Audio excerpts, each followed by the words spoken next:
Le général a fait le point sur le futur schéma général des politiques sociales face aux agents et partenaires concernés. Depuis un an, des rencontres et des études ont été réalisées. 2 axes ont été mis en avant sur ce projet.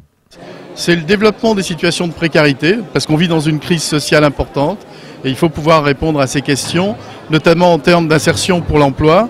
Et puis on a le problème du vieillissement des populations aussi, puisqu'on a un vieillissement continu des populations et de plus en plus de demandes pour être aidé quand on a perdu son autonomie.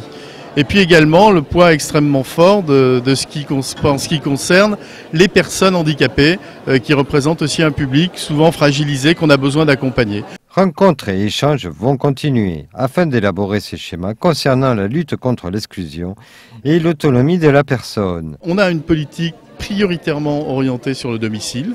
Pour autant, il faut des établissements. Vous l'avez vu, on en a créé plus de 1000 places sur le département.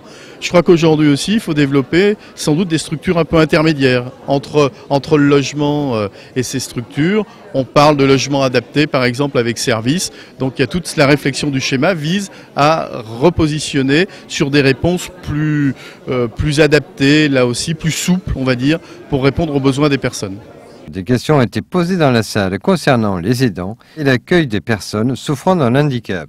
Est-ce qu'il n'y a aucune structure en hébergement de jour pour nos malades pour faire souffler les aidants?